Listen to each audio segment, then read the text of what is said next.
शुरू से दूध पिया है, दही खाया है, ये सब खा के ही हम बड़े हुए हैं, पर अचानक से इन चीजों में इतना क्या चेंज आ गया कि हम एकदम से वीगन की तरफ शिफ्ट हो रहे हैं। बहुत से लोग तो कहते हैं बिना ऑयल की सब्जी बनाइए। नहीं, देखिए बिल्कुल गलत है। हाँ। ऑयल जो है बहुत इंपॉर्टेंट है हमारी स्किन के लिए, हमारे हेयर के लिए, जो हमारी स्किन में शाइन होती है, बट इसमें भी डिफरेंस है कि आप गुड फैट खा रहे हैं कि आप बैड फैट खा रहे हैं। प्रेस ऑयल भी चल गया है। हाँ। कि आपको लेना तो ये लीजिए, हीट प्रोडक्शन वाला ऑयल भी होता है, इनमें से बेटर कौन सा? हाँ, कोल्ड प्रेस बेटर है बिकॉज Better उसमें हीट नहीं आ रही है, तो आपके न्यूट्रिशन का उसमें लॉस नहीं है। जैसे आप पानी पिया, आपने गट करके आप एक बार में 1 लीटर पानी पी गए, खत्म कर दिया। हाँ। तो that is not the right way of drinking water. Okay. इस तरह का पानी आपकी किडनी पे प्रेशर डालता है, आप सिर्फ वॉशरूम ही जाते हो क्योंकि वो फेंकना है उसको बाहर। तो अगर आपको भूख लग रही है तो आप खाना खाइए, अगर आपको भूख नहीं लग रही है तो आप खाना मत खाइए। कई लोग चाय के साथ खाना खाते हैं, कोल्ड ड्रिंक यूज करते हैं खाने के साथ, तो आप एक तरफ से तो न्यूट्रिशन ले रहे हैं, दूसरी तरफ से उस न्यूट्रिशन को मार रहे हैं। तो आपने चाट भी, दही भी मिक्स किया, गरम भी मिक्स किया, ठंडा भी मिक्स किया, फिर आपने आइसक्रीम भी खा लिया, तो मतलब आप इतनी चीजें अंदर भर देते हैं अपने, सिर्फ इसलिए कि सब अवेलेबल है। भी ऐसी एक्टिविटी जिसमें आपको लगता है आपने पसीना बहाया है, ठीक है, आपका पसीना आना बहुत जरूरी है, स्वेटिंग होनी बहुत जरूरी है, मतलब उस तरह के लेवल की आपकी जो है वर्कआउट होना चाहिए। क्या दूध के साथ फ्रूट को मिलाना ठीक है? नहीं, बिल्कुल ठीक नहीं है। देखिए, दूध को आप अलग पीजिए, फ्रूट को आप अलग पीजिए। कई सारे फ्रूट्स में सिट्रिक एसिड है, मैलिक एसिड, जो दूध के साथ आपका सही नहीं रहेगा, मैचअप नहीं है। हाँ, सबको पता है ये हमारे लिए ठीक नहीं है, लेकिन टेस्ट के चक्कर में इंसान मरा जा रहा है ना। टेस्ट आएगा तो वो चीज खानी है। पावरफुल ब्रेन पावरफुल हेल्थ से बनता है, और वो पावरफुल हेल्थ आती है आपकी डाइट से। लेकिन इस डाइट में कहीं ना कहीं तो गैप आया है। Keto diet, plant based diet, GM diet, fat diet, ना जाने क्या क्या आपको मार्केट में मिल जाएगा। लेकिन क्या आपको पता है कि जो हमारी थाली होनी चाहिए परफेक्ट, वो परफेक्ट तभी बनती है जब सारे न्यूट्रिशंस उसमें होते हैं। आपके लिए अच्छा उसमें लीफी फूड्स होना चाहिए, चावल होना चाहिए, दाल होना चाहिए, रोटी होना चाहिए, लेकिन क्या उसके साथ भी आप पतले हो सकते हैं? लेकिन सिर्फ पतला होना या मोटा होना ही कुछ नहीं होता। आपके लिए हेल्दी हेल्थ होना बहुत जरूरी है। स्वस्थ अगर तन होता है, स्वस्थ ही मन होता है। यही समझने की आज हमने कोशिश की है। Welcome you all the Nancy Gautam podcast, conversations that inspire you. आज भी हम आपको इंस्पायर करेंगे। आज के इस प्रोग्राम में हमने जानने की कोशिश की है कि आखिरकार डाइट क्या है, डाइट प्लान क्या होता है, क्या जरूरत होती है डाइटिशियन की हमारी लाइफ में, और डाइटिशियन हमें कैसे हेल्प कर सकते हैं एक परफेक्ट लाइफस्टाइल जीने के लिए। घर में बच्चे हों, बुजुर्ग हों, आप यूथ हैं, युवा हैं, कोई भी हो, हर किसी को चाहिए मेरी स्किन अच्छी हो, मेरे हेयर अच्छे हो, मेरी बॉडी जो है थिन भी हो, स्मार्ट भी हो। एक्सरसाइज करने जाते हैं लेकिन आपको ये नहीं पता कि डाइट प्लान क्या है, तो सॉरी, आप कभी वेट लॉस या वेट गेन नहीं करेंगे। इसीलिए हम आपके लिए आज का ये पॉडकास्ट लेकर आए हैं, ये कॉन्वर्सेशन हम आपके लिए लेकर आए हैं ताकि आप लोग समझें कि सही डाइट प्लान क्या हो, किन चीजों को हमें फॉलो करना चाहिए, और परफेक्ट डाइट प्लान देने के लिए हमारे साथ परफेक्ट डाइटिशियन भी है। हमारे साथ इस प्रोग्राम में मौजूद हैं पारुल भारद्वाज जी, जिनके एक्सपीरियंस को आज हम आपके साथ शेयर करेंगे ताकि आपको क्लैरिटी मिले, उसके साथ साथ आपको एग्जीक्यूशन कैसे करें ये नॉलेज मिल सके। तो शुरुआत करते हैं। नो फ्लफ, ओनली नॉलेज और सोल्यूशन। परफेक्ट डाइट के लिए परफेक्ट डाइटिशियन होना चाहिए, न्यूट्रिशनिस्ट होना चाहिए, तो हमारे साथ इस प्रोग्राम में है, उनका वेलकम करेंगे, प्रोग्राम की शुरुआत करेंगे। आपका बहुत बहुत स्वागत है Parul. Thank you so much. आपने इतना टाइम निकाला हमारे लिए, उसके लिए सबसे पहले तो उसके लिए थैंक यू। कैसी हैं आप ये बताएं। और डाइट को लेकर मेरे मन में बहुत सारे सवाल, मेरे नहीं बहुत सारे व्यूअर्स हैं, वो भी जानना चाहते हैं कि आखिरकार एग्जैक्टली डाइट क्या है, क्या जो मील ले रहे हैं वो डाइट है, या जो डाइट पर लोग जाते हैं वो डाइट है? देखिए, जो आप डाइट बोल रहे हैं, बेसिकली जो भी हम घर में खाते हैं, दाल चावल रोटी सब्जी, सब डाइट है। लेकिन अब जो कह रहे हैं कि डाइट कंट्रोल करना या कैलोरी डेफिसिट पे जाना, वो स्पेसिफिक डाइट फॉलो करना है, जिसमें हमने सपोज अगर हम पहले कोई 2000 कैलोरी ले रहे हैं तो हमने उसको कट डाउन करके 1500 कर दिया, तो दैट मीन्स एक पर्टिकुलर डाइट को हम फॉलो कर रहे हैं, तो ये डाइट होती है। और रही डाइटिशियन की बात, तो अब वो डाइटिशियन आपको डिजाइन करके बता सकती है कि आपकी उस 1500 कैलोरीज में कितनी कैलोरीज आपकी प्रोटीन से आनी चाहिए, कितनी कार्बोहाइड्रेट से आनी चाहिए, कितना फैट इंपॉर्टेंट है, और फाइबर जो एक ऐसा न्यूट्रिएंट है जिसको मोस्टली लोग नेग्लेक्ट कर देते हैं, तो उसका क्या रोल है। तो इस तरह से जो आपका एक डिजाइंड पैटर्न होता है, वो डिजाइन, डाइटिशियन बताते वो आपको एक डाइटिशियन ही बता सकती ठीक है। है। तो अब एक आम व्यक्ति को डाइटिशियन की नीड कब होती है? क्योंकि बहुत से लोग फैटी हैं, बहुत से लोग पतले हैं, किसी को फैट गेन करना है, किसी को फैट लॉस करना है, ये सबसे ज्यादा समस्या है। किसी को पतला होना है, किसी को मोटा होना है। Yes. तो नीड कब एक व्यक्ति को होती है कि अब आपको पता होना चाहिए डाइटिशियन की अब नीड है, ताकि हमारे लिए जितना भी जो न्यूट्रिशियस वैल्यू है वो पूरी हमारी बॉडी में जा सके। देखिए क्या होता है जब हम कोई भी डाइट फॉलो करते हैं, या जैसे लेमैन कोई भी एक फॉलो कर रहा है, किसी को सुनकर या किसी को फॉलो कर कर कि उन्होंने किया तो हम भी वो फॉलो करते हैं, तो इस तरह की डाइट में वो क्या करते हैं, एकदम से अपनी सारी कैलोरीज को रिस्ट्रिक्ट कर देते हैं, कार्बोहाइड्रेट को कट कर देते हैं, बहुत ही ज़्यादा लाइक लिक्विड खाते हैं, या फिर फ्रूट्स खाएंगे या वेजिटेबल्स खाएंगे, तो उस तरह की डाइट पर चले जाते हैं। तो वो एक ऐसी डाइट हो जाती है जिसमें वो अपने दाल चावल रोटी सब्जी को साइड में करके बहुत ज़्यादा रिस्ट्रिक्टेड डाइट पर जाते हैं, जिसकी वजह से उनके अंदर न्यूट्रिशन की कमी हो सकती है। ठीक है। तो इस तरह का डाइट चार्ट उनको फॉलो नहीं करना चाहिए।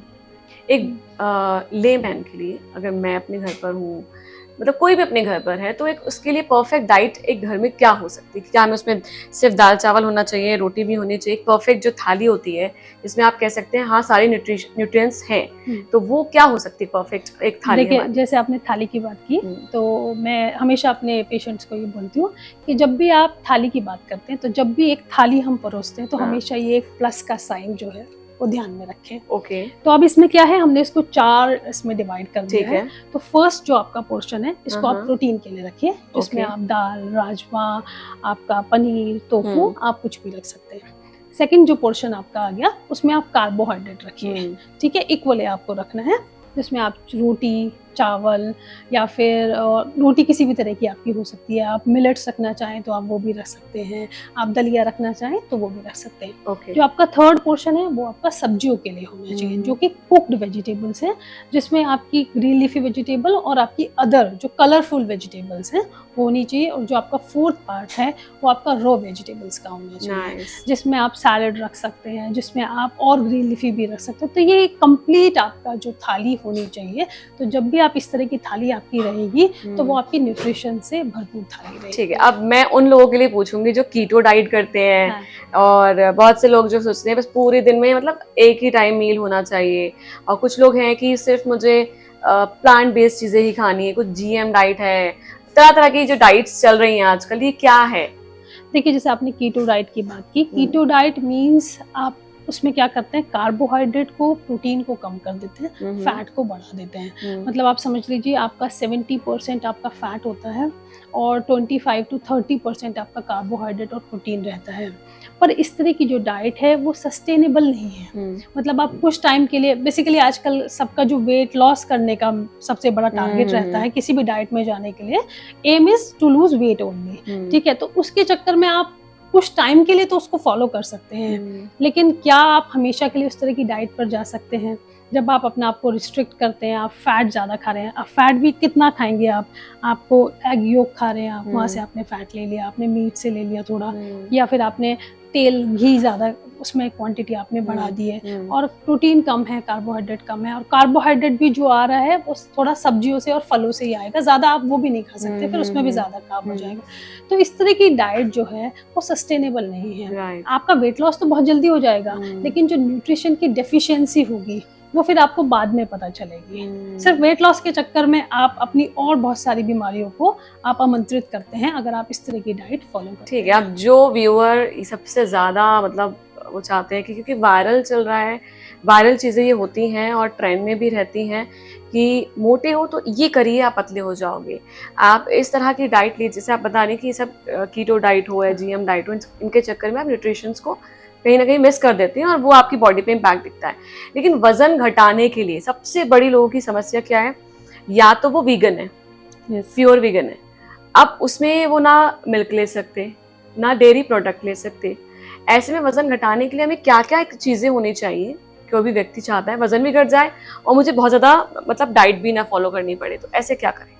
देखिए एक तो जो ये लोगों का एक परसेप्शन है वेट लॉस को लेके मैं ये कहती हूँ, जब आपने बढ़ाने में इतना समय लगाया, अब Right. 10 साल लगा दिया, आपने 15 साल लगा दिए, हाँ। तो घटाने में कम से कम 1 साल तो दे सकते हैं ना आपको उसको। तो जब आप 1 साल अगर आप देते हैं, मतलब ये मैं बहुत ज़्यादा बोल रही हूँ, आप 6 महीने में भी बहुत अच्छा वेट लॉस करते हैं। ठीक है। लेकिन जो आप उसको एक एम बनाते हैं कि मुझे एक शादी के लिए पतला होना है, that should not be the way. Because क्या है, वो आपने एक फटाफट अपने आप को कम कर लिया, आपने आपका मसल्स का लॉस किया, आपने जो वाटर रिटेंशन थी वो आपने घटा ली, आपका एक्चुअल में उस तरह से फैट लॉस नहीं होता है। ठीक है, तो वो जो तरीका है वो बिल्कुल गलत है। तो अगर आप इस तरह का कोई डाइट पैटर्न अगर आप फॉलो करते हैं तो आप उस टाइम तो पतले हो जाएंगे, लेकिन बाद में, जैसा कि मैंने पहले भी बोला, आप उससे भी डबल स्पीड से आप वेट गेन करेंगे। आप जब वेट लॉस करते हैं, चाहे भले ही आप वीगन डाइट फॉलो करें, अब वीगन डाइट मैं एज सच किसी को एडवाइस नहीं करती हूँ कि आप वीगन पे जाइए। वीगन मीन्स कि आप दूध छोड़ रहे हैं उसमें, ठीक है, दूध से बने प्रोडक्ट छोड़ रहे हैं। वो एक केस हो सकता है, जैसे सपोज हमें लैक्टोज इंटॉलरेंस है, तो उस केस में तो हम एडवाइस करते हैं कि ठीक है, आपको कोई डाइजेस्ट नहीं हो रहा है, लैक्टोज इंटॉलरेंस है, तो आप मत पीजिए। या किसी को लगता है, पर्टिकुलर किसी का एक्सपीरियंस है कि मुझे दूध पीने से ये प्रॉब्लम होती है, क्योंकि आजकल दूध भी प्योर नहीं है, तो उस रीजन से लोग उसको छोड़ रहे हैं। अदरवाइज हमने शुरू से दूध पिया है, दही खाया है, ये सब खा के ही हम बड़े हुए हैं, पर अचानक से इन चीजों में इतना क्या चेंज आ गया कि हम एकदम से वीगन की तरफ शिफ्ट हो रहे हैं। तो मैं उसके लिए एडवाइस नहीं करती हूँ। अगर आपको अच्छा दूध मिलता है और दही आप खुद जमा लीजिए, पनीर आप खुद निकाल लें सामने से, अपना आप भी घर में भी निकाल सकते हैं। तो अगर आप इस तरह के ऑप्शन लेके और इस तरह की हेल्दी कुकिंग को करके अगर आप करते हैं, तो आप वीगन बनने की कोई जरूरत नहीं है, आपकी पर्सनल चॉइस है कि अगर आप वीगन बनना चाहते हैं तो बन सकते हैं। ठीक है, अब मैं इसके लिए सोल्यूशन चाहूंगी कि जो लोग चाहते हैं कि हमारी परफेक्ट डाइट तो है, लेकिन उनको वीगन वाला जो था आपने वो बताया कि मतलब उनको दूध नहीं लेना, दही नहीं लेना, इसके अलावा ऑयल का भी बहुत ट्रेंड चल गया है कि आपको ये वाला ऑयल नहीं खाना। बहुत से लोग तो कहते हैं बिना ऑयल की सब्जी बनाइए। नहीं, देखिए बिल्कुल गलत है। ऑयल जो है बहुत इंपॉर्टेंट है हमारी स्किन के लिए, हमारे हेयर के लिए, जो हमारी स्किन में एक शाइन होती है। बट इसमें भी डिफरेंस है कि आप गुड फैट खा रहे हैं कि आप बैड फैट खा रहे हैं। ठीक है, बहुत सारे गुड फैट है जो बॉडी के लिए ज़रूरी है, जैसे हम चिया सीड्स खाते हैं, उसमें गुड फैट है, फ्लैक्स सीड्स खाते हैं, सब्जा सीड्स खाते हैं, coconut is a good source of good fat, जिसमें कि ओमेगा 3 और ओमेगा 6 फैटी एसिड्स हैं जो बॉडी के लिए बहुत ज़रूरी हैं। ठीक है, तो अगर हम इस तरह का फैट लेते हैं और वो ज़रूरी भी है, उससे हमारा एब्जॉर्प्शन अच्छा होता है एंड फर्दर हमारा मेटाबॉलिक रेट भी एनहांस होता है अगर हम गुड फैट खाते हैं। तो फैट को रिस्ट्रिक्ट करना ज़रूरी है, लेकिन उसके चक्कर में आप गुड फैट को भी मत हटाइए। ठीक है, आप देसी घी खा सकते हैं ऊपर से डाल के, गुड फैट का अच्छा सोर्स है। लेकिन आप बहुत ज़्यादा फ्राइंग के आइटम्स, पकौड़े, पूरी, पराठे, और उसको तेल को बार बार रीहीट कर रहे हैं, तो इस तरह का जो तेल है वो ट्रांस फैट में कन्वर्ट हो जाता है, जो हमारे लिए बिल्कुल भी ठीक नहीं है। इंडियन जो हाउस में होता है बेसिकली क्या करते हैं हम, बहुत सारा अब हमारी प्रैक्टिसेस भी ऐसी होगी कि एक साथ बहुत सारा तेल चढ़ाएंगे और फिर उसको रीयूज करते रहेंगे जब तक वो खत्म नहीं हो। तो हमें ये समझना हो कि हम क्यों ना बहुत थोड़े से तेल में, जितना हमें लगता है कि इतना हमारा तला जा सकता है, बस उतना ही चढ़ाएं और उसके बाद उस तेल को रीयूज ना करें, उसको। अच्छा, ये कोल्ड प्रेस ऑयल भी चल गया है कि आपको लेना है तो ये लीजिए, हीट प्रोडक्शन वाला ऑयल भी होता है, इनमें से बेटर कौन सा? कोल्ड प्रेस बेटर है, बिकॉज उसमें हीट नहीं आ रही है, तो आपके न्यूट्रिशन का उसमें लॉस नहीं है। अच्छा, अब बहुत से ऐसे लोग हैं, मैं या इन्फ्लुएंसर्स कहूँ या डाइटिशियन कहूँ, क्योंकि उनको जज करना बहुत मुश्किल हो जाता है। आप एक सोशल मीडिया पर रील आ रही है, उस पर दिख रहे हैं, क्योंकि बहुत से ऐसे लोग हैं जो सिर्फ एक इन्फ्लुएंसर्स हैं, लेकिन वो अपने ऊपर डाइट जो उनके लिए प्लान था, उन्होंने उस दूसरों को लिए बता दिया। अब ऐसे में वो ये भी बता रहे हैं कि आप तिल का भी तेल खाओ, अब आप मूंगफली का तेल भी खाओ, अब आप मतलब डिफरेंट टाइप्स ऑफ ऑयल्स होते हैं, क्या वो बेटर होता है कि हमें अलग अलग तेल खाना चाहिए? इसका भी कोई रीजन? क्योंकि हर तेल का जो स्ट्रक्चर है वो अलग अलग है, उसमें जो फैटी एसिड्स हैं वो अलग अलग है। तो अगर हम 2-3 तेल को यूज कर ले रहे हैं एक महीने में, तो हमें सबके जो गुणवत्ता है वो हमें मिल जाती है। तो उनको चेंज करना चाहिए, वो एक ठीक चीज है। लेकिन हमें प्रेफर करना चाहिए जो मस्टर्ड ऑयल, जो हमारी प्रैक्टिस चली आ रही है, हमारे सामने का, हमें कच्ची गाने का कोल्ड प्रेस तेल मिल जाए तो बहुत अच्छा है। ठीक है, जिसमें प्रोसेसिंग कम हो, उस तरह के तेलों को हमें ऑप्ट करना चाहिए। जैसे मूंगफली का तेल है, अच्छा है, तिल का तेल अच्छा है, जो वेजिटेरियन सोर्स के हैं, जो सनफ्लावर है, सैफलावर है, इस तरह के तेलों को हमें अवॉइड करना चाहिए। कोकोनट ऑयल बहुत अच्छा है, साउथ में तो वही यूज होता है। अगर आपको उसका टेस्ट आपको डेवलप हो जाता है तो आप वो भी यूज कर सकते हैं, बहुत अच्छा। और जो बहुत ट्रेंड में एक रिफाइंड ऑयल है, उसे तो कई एक्सपर्ट कह रहे हैं कि नहीं खाइए। हाँ, रिफाइंड नहीं खाना, बिकॉज उसमें प्रोसेसिंग ज्यादा हो गई है, इसलिए उसको मना करते हैं। ठीक है, तो अगर हम आटे की बात करें, आजकल ये भी बहुत ट्रेंड में चल रहा है कि आटे की रोटी मत खाओ जी, उससे आपका फैट बढ़ रहा है, आप खाना तो मिलेट्स के खाइए। तो क्या ये सच में ऐसा है या सिर्फ एक वायरल ट्रेंड्स है? देखिए ऐसा कुछ भी नहीं है, मैं नहीं मानती हूँ। गेहूं जो हाँ, आटा खाते हैं गेहूं, अब आटा क्यों खराब हो गया है? पहले हमारा गेहूं आता था, हम आटे को उसमें चक्की में पिसवाते थे गेहूं को, और वो मोटा अनाज होता था, और फिर फर्दर उसकी हम रोटी बनाते थे, ठीक है। उसका जो चोकर है आजकल क्या करते हैं, उसको छान देते हैं, ठीक है, वो नहीं छानना है हमको। अगर आप उसका चोकर, जो फाइबर जिसमें सबसे ज्यादा, जिसकी वजह से वो आपको फायदा देगा, अगर आप उसको उसमें ही रखते हैं तो वो रोटी बहुत अच्छी है आपके लिए। लेकिन अभी क्या है, ये ट्रेंड ही खत्म हो गया है गेहूं पिसवाने का, ठीक है। मैदा वाला जो पैकेट आता है वो मैदा है, फुल छना हुआ है, वही यूज करते हैं। जब उसमें फाइबर ही नहीं है तो वो आपको क्या फायदा देगा? तो इस तरह से बोलते हैं कि आप इसको अवॉइड कर दें। मतलब लेकिन कोशिश ये करें कि आप खुद ही आप उसको छाने नहीं। दूसरा, आप उसको और भी बेटर बना सकते हैं। आपको लगता है अगर उसमें कार्बोहाइड्रेट कंटेंट ज्यादा है, व्हीट में ज्यादा है, आप उसको कम कर सकते हैं। आप उसमें आधा चने का आटा मिलवा लीजिए, तो आपने उसका प्रोटीन कंटेंट बढ़ा दिया, आपने आटे का कम कर दिया, ठीक है। या सेम वे में आप उसमें ज्यादा मिक्सिंग, अनाज को मिक्स करके खाना ठीक नहीं है, पर एक अनाज आप ज्यादा मिक्स कर सकते हैं। या फिर जब आप आटा गूंथ रहे हैं, आप उसमें सब्जियां डालें, आप उसमें कोई बीटरूट की प्योरी डालें या पालक की प्योरी डालें, तो आपने उसकी और गुणवत्ता को, जो कह सकते हैं आपकी न्यूट्रिशनल वैल्यू को, आपने उसको बढ़ा दिया है। तो मार्केट में तो ऐसे बहुत से आटा आ रहे हैं, मतलब पैकेट वाले, कि नवरत्न आटा खाइए और ये 5 मिला हुआ आटा खाइए, तो ये तो बहुत गलत है। बिकॉज सबका एब्जॉर्प्शन का टाइम अलग अलग है, तो इसलिए आप एक टाइम में एक ही अनाज खाइए। आप खाइए, रागी खाइए, आप मिलेट्स खाइए, पर सबको अलग अलग करके खाइए, मिलाकर नहीं। इसमें भी एक सीजनल है ना, कि मतलब रागी आप देखिए रागी इस वाले वेदर में, और रागी आप किसी भी सीजन में खा सकते हैं। रागी का आटा, क्योंकि उसकी जो तासीर है वो ठंडी है, मतलब नॉर्मल है, आप चल सकता है। लेकिन जैसे अगर आप कहेंगे कि बाजरा खाना है, तो बाजरे की जो तासीर है वो गर्म है, तो उसको मेनली हम सर्दियों में ही खाते हैं। तो रागी ऐसा है जो बहुत कैल्शियम रिच है, और बच्चों के लिए भी बहुत अच्छा है, महिलाओं के लिए भी अच्छा है, सबको खाना चाहिए, और किसी भी मौसम में आराम से खा सकते हैं। ठीक है, किचन की बहुत सारी चीजें हम रिलेट कर रहे हैं। अब मैं चीनी को लेकर पूछूंगी, शुगर। आजकल ये है कि हम तो भाई शुगर फ्री हैं ना, हम मीठा दूध पीते हैं ना चाय पीते हैं, और इंडियन तो ऐसे हैं कि उनको बहुत मीठा खाने की आदत है। क्या वाकई में हमें शुगर छोड़ देनी चाहिए? देखिए बहुत अच्छी बात है, अगर कोई छोड़ सकता है तो बहुत ही अच्छा है, क्योंकि क्या है, शुगर है, अननेसेसरी कैलोरीज हैं, हमारा टेस्ट डेवलप हो चुका है कि हमने शुरू से खाया है, ठीक है। उसके भी हेल्दी ऑप्शंस हैं, जैसे कि आप गुड़ खा सकते हैं, देसी गुड़ खा सकते हैं, खांड खा सकते हैं, या फिर आप मिश्री का प्रयोग कर सकते हैं, क्योंकि शुगर में हमारी बहुत ज़्यादा प्रोसेसिंग हो गई है, तो इसलिए वो बेकार है। लेकिन अगर आप कोई वेट लॉस की जर्नी पर हैं, या फिर आप डायबिटिक हैं, तो इस केस में फिर आपको चीनी तो अवॉइड करनी है, साथ साथ आपको गुड़ भी करना पड़ेगा, आपको मिश्री भी करनी पड़ेगी, क्योंकि सब में कार्बोहाइड्रेट है, स्वीट है उसमें, और वो आपको फिर परेशान करेगी, क्योंकि डायबिटीज आप कंट्रोल नहीं कर सकते उसके साथ, तो वो आपको छोड़ना पड़ेगा। ठीक है, अब मैं जानना चाहती हूँ कि हेल्दी मेटाबॉलिज्म के लिए क्या डाइट प्लान होना चाहिए? देखिए हेल्दी मेटाबॉलिज्म कोई एक दिन में नहीं बनता है, ठीक है। कुछ तो आप अपना मेटाबॉलिज्म लेके ही आते हैं, जो आपको फादर से और मदर से मिला है, ठीक है, आपके जीन्स में है। लेकिन कुछ हम अपनी आदतों की वजह से उसे खराब कर लेते हैं, ठीक है। हमारा इतना ज्यादा प्रोसेस्ड फूड खा रहे हैं, हमारा 50% खाना बाहर का है, ठीक है। तो जो 50% हमारा खाना बाहर का है, जिसमें हमने मैदा खाया, हमने ये बहुत सारे प्रिजर्वेटिव्स खाए, और तला हुआ ज्यादा खाया, तो जिसकी वजह से हम अपने सिस्टम पर, हमारे लिवर पर हम एक्स्ट्रा लोड डालते हैं। जब हमारा लिवर ही ढंग से काम नहीं करेगा, हमारा लोड इतना ज़्यादा रहेगा, तो मेटाबॉलिज्म आपका सही नहीं होगा। तो आपका जो खाना है वो क्लीन होना चाहिए, जो सोर्स है आपका।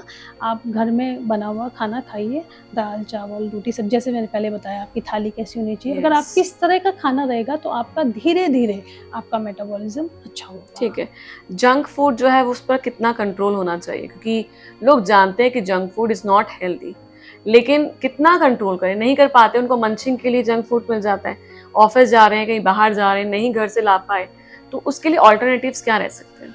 देखिए जंक फूड का कोई ऑल्टरनेटिव नहीं है, टू बी ऑनेस्ट। लेकिन ये है कि आप सपोज जो चीज़ में मैदा यूज हो रहा है, आप उसको आटे में बना सकते हैं, जो आपका आटा घर का पिसा हुआ है, अच्छा, तो एक तरह से आप वहाँ से मैदा हटा के आप उसको फाइबर रिच तो बना सकते हैं। फिर आप उसमें अगर घर का अच्छा तेल यूज कर रहे हैं तो बेटर है बाहर के उससे। बस आपको ये हेल्दी ऑप्शंस ढूंढने पड़ेंगे, आपको खुद घर में बनाना पड़ेगा। और कभी ठीक है आप 1 महीने में एक बार कभी खा रहे हैं तो उतना तो चलता है, लेकिन अगर आपकी रोज की प्रैक्टिस ही हुई है कि आपको बाहर का खाना है तो धीरे धीरे आप अपने सिस्टम पर लोड डाल रहे हैं और फिर आपको अनेकों बीमारियां आपको आएंगी ही आएंगी। अब मदर वर्किंग है, फादर जो है वो तो वर्किंग, दोनों मतलब वर्किंग है। बच्चे की हेल्थ कितना इंपॉर्टेंस रोल प्ले करती है वो हम सभी जानते हैं। आए दिन बच्चे बीमार पड़ते हैं, उनके साथ समस्या ये है कि वो कहते हैं बेटा लो पैसे वहाँ पे स्कूल में खा लेना, वहाँ पे कैंटीन से खा लेना। तो वो बच्चे की हेल्थ के लिए कितना ज़्यादा असर डाल सकता है। ऐसे में पेरेंट्स क्या ध्यान दें, छोटी छोटी बातें जो उनको ध्यान रखनी चाहिए। देखिए बहुत इंपॉर्टेंट है। सबसे पहले तो बहुत ज़रूरी है कि बच्चा भी वही खाना खाना सीखता है जो माँ बाप खा रहे हैं। अब माँ बाप अगर बाहर का खाना ज़्यादा खाएंगे तो बच्चे की प्रैक्टिस वैसी ही होगी। तो हमें खुद पहले घर में ही बनाना है। अगर आप नहीं बना सकते हो आप किसी कुक की हेल्प लें, लेकिन आप बनाए तो घर में ही खाना। ठीक है, उसका कोई भी ऑल्टरनेटिव तो नहीं है कि पैसे दिया और खाना तो बाहर से ही आया, बच्चे ने भी बाहर से लिया या कैंटीन से लिया, तो इस तरह का खाना तो आप उनको वही घर का खाना, चाहे आप कुक की हेल्प लेके जैसे मैंने बताया घर में ही बनाएं हेल्दी खाना। चाहे आप उसको घर में बना के उसकी पसंद की चीज़, आप पराठा भी दे रहे हैं या सैंडविच भी बना रहे हैं या आपने कोई किसी तरह का हेल्दी मोमोज सपोज एक बच्चे को पसंद है, तो आप घर में उन चीज़ों को क्रिएट कर सकते हैं। लेकिन बनाना तो आपको घर में ही पड़ेगा और तभी बच्चा उस चीज़ की उसकी भी हैबिट डेवलप होगी और वो खाएगा। ठीक है, अदरवाइज बाहर का खाना तो बेकार ही है, उसको तो अवॉइड ही करें, करना जरूरी भी है। अच्छा, हेल्दी डाइट बच्चे के लिए क्या रह सकती है जो स्कूल जा रहा है, उसके ब्रेन के लिए, उसकी ग्रोथ के लिए, उसकी फिजिकल ग्रोथ के लिए एक अच्छी हेल्दी डाइट प्लान क्या हो सकता है? देखिए बच्चों के लिए हमें कोई रिस्ट्रिक्शन ज़्यादा लगाने की ज़रूरत नहीं है। हाँ ऑब्वियसली अगर बच्चे बहुत ज़्यादा चॉकलेट्स खा रहे हैं, मीठा खा रहे हैं तो उस पर कंट्रोल करने की ज़रूरत है। अदरवाइज घर का बना हुआ खाना जैसे ब्रेकफास्ट में आप पराठा खाएं, पोहा, उपमा, दलिया, आपका ओट्स भी खा सकते हैं बच्चे, जो मन करे खा सकते हैं। फिर उन्हें फ्रूट भी दें, बहुत इंपॉर्टेंट है बच्चों के लिए। फ्रूट दें, कोई केला, सेब, जो बच्चा खाना चाहे, उसमें कोई रिस्ट्रिक्शन नहीं है। हर फ्रूट में कोई ना कोई न्यूट्रिशन अलग अलग है सब में, यही बहुत ज़्यादा न्यूट्रिटिव वैल्यू वाला फूड है, ऐसा कुछ नहीं है। आप कोई भी फ्रूट दें बच्चों को, डिफरेंट डिफरेंट दें। आज उसको सपोज आपने केला ट्राई कराया, नेक्स्ट डे आप अमरूद ट्राई कराएं, फिर आप बेरीज ट्राई कराएं, बच्चा कभी ना कभी तो खा ही लेगा। फिर आप लंच में दाल चावल बच्चों को दे सकते हैं। अगर उन्होंने पराठा सुबह खा लिया है तो दाल चावल खा सकते हैं। सलाद की आदत भी बच्चों में डालें, उनको साथ में दें। और फिर इवनिंग में बच्चों को अगेन कुछ फ्रूट दे सकते हैं या फिर कुछ भी घर का हेल्दी स्नैक्स, जो भी बच्चे, पोहा है, उपमा है, इडली है, ढोकला है, कुछ भी दे सकते हैं। डिनर में सेम, बच्चे दाल चावल खाना चाहते हैं या खिचड़ी खाना चाहते हैं या रोटी सब्जी, आप ऐसा पूरा दिन का उनका आहार बनाना चाहिए। नॉर्मल जो हम घर में सब खाते हैं वही खाना है। हाँ, लेकिन कोई रिस्ट्रिक्शंस लगाने की जरूरत नहीं है। हेल्दी खाना दे जितना बच्चा खाना चाहे। ठीक है, अब मैं पानी के बारे में पूछूंगी। वाटर इनटेक पर लेकर बहुत ऐसे रील्स हैं जो वायरल होती हैं कि आप 4 से 6 लीटर पानी पीजिए। कई डॉक्टर्स तो ये कहते हैं कि इतना ज़रूरी नहीं, जब प्यास हो तब पीजिए। एग्जैक्टली आप हमें बताइए, क्योंकि आप न्यूट्रिशनिस्ट हैं तो आपको पता होगा कि हमें एग्जैक्टली कितना पानी पीना चाहिए, कितना हमारी बॉडी की नीड होती है, और वाटर इनटेक के बाद जो डिटॉक्सिफिकेशन होता है वो कैसे रोल प्ले करता है? देखिए जो वाटर है, अब ये बात ठीक है कि आपको प्यास लग रही है तब तो आप पियेंगे ही, लेकिन कुछ सिम्टम्स भी बताते हैं हमें। जैसे आपको लग रहा है आपकी स्किन बहुत ड्राई हो रही है पर आपको प्यास नहीं लग रही है, ठीक है, लेकिन फिर भी आपको पानी का इंटेक अपना बढ़ाना चाहिए। आपके हेयर की क्वालिटी ड्राई है, आपको ऐसा लगता है, या फिर आप कॉन्स्टिपेटेड हैं, ठीक है, आपका पेट साफ नहीं है, या आपको बहुत ज़्यादा एसिडिटी फील होती है, तो उस केस में भी आप पानी को बढ़ा सकते हैं। ठीक है, कई बार क्या होता है हमारे मसल्स में भी बहुत पेन रहता है, तो वो due to lack of water ही होता है वो भी। तो इस तरह की चीज़ें हमें ये संकेत मिलते हैं, या हमारा मुंह बहुत ड्राई हो रहा है, दैट मीन्स हमें पानी चाहिए, तो वो हमारा संकेत भी मिलते हैं, हमें उसके हिसाब से भी पानी पीना चाहिए। लेकिन अगर आप जैसे आप कह रही कि डिटॉक्सिफिकेशन है, तो अगर हमारी डाइट भी ठीक नहीं है तो हमारी बॉडी में टॉक्सिन्स जमा हो रहे हैं because of the unhealthy diet, तो अब उसको फ्लश आउट करने के लिए वाटर का बहुत बड़ा रोल है उसमें। लेकिन पानी पीने का भी तरीका है। अभी लोग क्या करते हैं, उनका एक टारगेट बनाकर पानी पीते हैं, जैसे 3 लीटर पानी पीना है एक दिन में, तो 3 बॉटल रख लेंगे, एक ही हमने सुबह खत्म कर दी, एक शाम खत्म कर दी, मतलब एक टारगेट के साथ। लेकिन आपने पानी पी तो लिया, लेकिन क्या वो पानी एब्जॉर्ब हुआ? वो भी इम्पोर्टेंट है। ओके, जैसे आप पानी पिया, आपने गट गट गट कर करके आप एक बार में 1 लीटर पानी पी गए, खत्म कर दिया। हाँ, तो that is not the right way of drinking water. Okay, इस तरह का पानी आपकी किडनी पे प्रेशर डालता है, आप सिर्फ वॉशरूम ही जाते हो क्योंकि वो फेंकना है उसको बाहर। तो किस जब तरह आप पानी? हाँ, जैसे आप आधा गिलास मैक्सिमम एक बार में पी सकते हैं, ओके, उससे ज्यादा पानी आपको नहीं पीना है। इस तरह से अगर आप पानी पीते हैं तो वो पानी आपकी सेल्स बेटर एब्जॉर्ब करती है। ओके, ठीक है, तो ये पानी पीने का सही तरीका है। आप पीजिए 3 लीटर, आपने 3 लीटर पिया, लेकिन एब्जॉर्ब हुआ नहीं। हाँ, अगर आप 2 लीटर भी पी रहे हैं, अगर वो एब्जॉर्ब हुआ तो hmm. That is much better than your 3 litre intake. Right, so the way of drinking water is more important than having hmm. Lots of water. तो वो हमें उस पे काम करना जरूरी है। ठीक है, अब मैं जानना चाहूंगी, ठीक है, हाँ, वाटर इनटेक को तो लेकर जाना, वाटर डिटॉक्स आजकल बहुत चल रहा है कि मतलब ये डिटॉक्स वाला वाटर बना लीजिए, बहुत ट्रेंड में है कि आप उसमें खीरा मिलाइए और उसमें लेमन डाल दीजिए। तो क्या वाकई में वो डिटॉक्स वाटर काम करता है हमारी बॉडी के लिए? कैसे काम करता देखिए, कोई जरूरत नहीं है इस तरह के डिटॉक्स पीने की। अगर आपके Okay. खाने में ही सलाद है है? हाँ, तो आपको खीरे पानी में डालने की क्या जरूरत है? आप वहीं से आपका वो फाइबर आ गया। ठीक है, आप नॉर्मल पानी पीजिए। या कुछ केसेस में ऐसा हो सकता है जैसे आपको किसी को एसिडिटी है बहुत ज़्यादा, तो हम उनको एडवाइस करेंगे आप सौंफ का पानी पी लीजिए, क्योंकि आपको बहुत उससे रिलीफ मिलता है, वो डाइजेशन का काम करती है सौंफ। ठीक है, तो कूलिंग प्रॉपर्टी भी है उसकी एक। तो तब हम कहते हैं कि आप सौंफ का पानी पीजिए, आपको हेल्प करेगा। या कुछ केसेस में जैसे आपको टर्मरिक का पानी आप पी सकते हैं, अदरक डाल के भी आप पी सकते हैं, क्योंकि उनकी प्रॉपर्टीज ऐसी हैं कि वो फर्दर आपके क्लेंजिंग करते हैं। लेकिन ये खीरा टमाटर का कुछ मुझे नहीं समझ आता, उसको तो आप ऐसे सलाद में खा लीजिए। लेकिन हाँ, हल्दी डाल सकते हैं, क्योंकि हल्दी की एंटीसेप्टिक प्रॉपर्टी है और हल्दी आपके बहुत सारे चीज़ों में आपको हेल्प करती है। आपके पेन्स में भी आपको फ़ायदा देती है, कॉफ कोल्ड में भी आपको हेल्प करती है। तो इस तरह से आप इन चीज़ों को कर सकते हैं। ठीक है, अब मैं बात करती हूँ प्रोटीन की। बताइए। क्योंकि इंडियंस जो हैं वो कहते हैं हम दाल भी खा रहे हैं, हम छोले भी खा रहे हैं, हम राजमा भी खा रहे हैं, लेकिन फिर भी कहा जा रहा है कि आई थिंक मोर देन 30% ऐसा केसेस, ऐसा वो फैक्ट्स हैं कि फिर भी इंडियंस में प्रोटीन की कमी है। ऐसा क्यों है? हम तो सब कुछ इनटेक कर रहे हैं। क्या हर किसी को मतलब नॉन वेजिटेरियन होना पड़ेगा? क्योंकि हर तो कोई हो नहीं सकता, बहुत से वेजिटेरियन भी हैं। क्या इसके लिए सोल्यूशन हो सकता है? देखिए, प्रोटीन की जो डेफिशिएंसी है वो एज सच मैंने तो ज़्यादा सुनी नहीं है। ओके, आपने डायबिटीज़ सुना होगा, आपने हार्ट की प्रॉब्लम सुनी है, आपने जॉइंट की प्रॉब्लम सुनी है, सब सुनी। कि आपने प्रोटीन की डेफिशिएंसी से ये हो गया, जैसे वो जो 2 पर्टिकुलर क्वार्टिशेकर एंड मैरस्मस, ये 2 बीमारियां होती है उसकी वजह से, तो वो तो किसी में सुनने को मिलती नहीं है। बहुत पहले होती थी कभी, क्योंकि जितना प्रोटीन हम खाते हैं, देखिए अगर आपकी एक नॉर्मल लाइफ है, आपके सेडेंटरी वर्कर हैं आप, ठीक है, आप कोई बहुत ज़्यादा जिम में टाइम नहीं स्पेंड करते, तो 0.8 ग्राम पर केजी बॉडी वेट के हिसाब से आपकी रिक्वायरमेंट है। ओके, और इतना प्रोटीन जो है हमें हमारे खाने से मिल जाता है। हाँ, ठीक है, जिसमें कि आप दाल चावल खा रहे हैं, दाल में उतना प्रोटीन नहीं है, जैसे कि चने में ज़्यादा प्रोटीन है। काला चना आपने खाया या चने की दाल आपने खाई, लेकिन अगर आपने साथ में सिर्फ यही नहीं खाया, आप दूध भी पिएंगे, आप दही भी खाएंगे, आप पनीर भी खाएंगे, तो आपको कुछ प्रोटीन वहाँ से भी मिला, कुछ प्रोटीन आपको सब्जियों से भी मिल जाता है। ठीक है, इस तरह से आपका प्रोटीन सब तरह का पूरा मिला के आपके वेट के हिसाब से उतना प्रोटीन आपका एक दिन में हो जाता है। आप टोफू खा सकते हैं, उसके लिए आपको प्रोटीन का अगर बढ़ाना है अपना, तो वो खा सकते हैं आप। तो आपको प्रोटीन मिल जाता है उतना। लेकिन क्या है, प्रोटीन खाना ही इम्पोर्टेंट नहीं है, अगेन उसका एब्जॉर्प्शन होना भी इम्पोर्टेंट है। आपने प्रोटीन तो खा लिया ये सोच के कि मेरा एक दिन में मेरा 80 ग्राम प्रोटीन होना चाहिए या 90 ग्राम प्रोटीन होना चाहिए, लेकिन क्या वो डाइजेस्ट हो रहा है उतना प्रोटीन आपको? या किडनी पे सिर्फ लोड ही आ रहा है उसका, वो इम्पोर्टेंट है। और वो कैसे समझ आएगा कि अगर आपको एसिडिटी नहीं है, आपको ब्लोटिंग नहीं है, आपका पेट साफ है, तो इस तरह से हमें समझ आता है कि हमारा लीवर अच्छे से काम कर रहा है, तो दैट मीन्स वो प्रोटीन हमको डाइजेस्ट हो रहा है।